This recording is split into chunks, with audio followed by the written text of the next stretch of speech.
ശ്രീനാരായണ ഗുരുസ്വാമി തൃപ്പാദങ്ങൾ സശരീരനായിരിക്കുമ്പോൾ തന്നെ ശിവഗിരിയിൽ സമാരംഭിച്ച പുണ്യകർമ്മമാണ് ഗുരുപൂജ.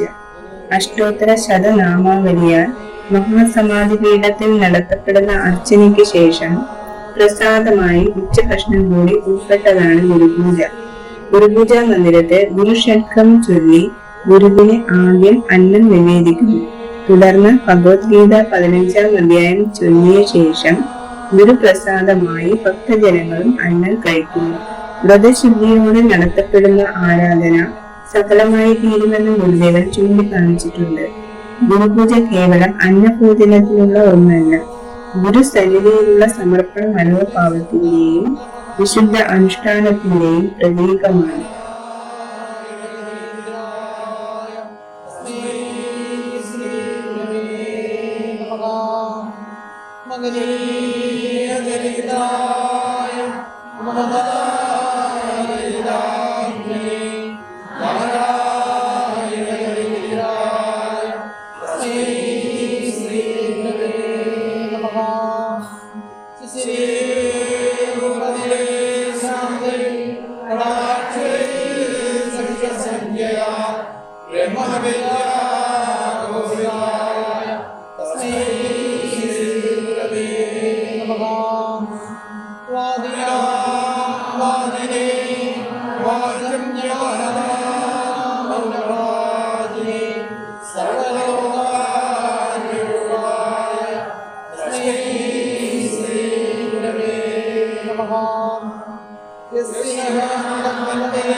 ब्रह्मविद्या संप्रदाय जगद्गुरो वंशऋषिभ्यो महद्भ्यो नमो गुरुभ्यः सर्वोत्तमवेद प्रज्ञानगण प्रतिगतो ब्रह्मैवाहमस्मि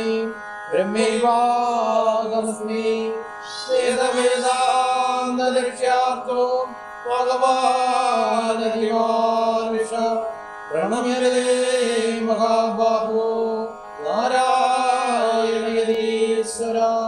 श्रीमन्नारायण स्वामी पादाम्बुजगणा श्रीविदे न्यासस्यर्थं मोहामयमोषधम्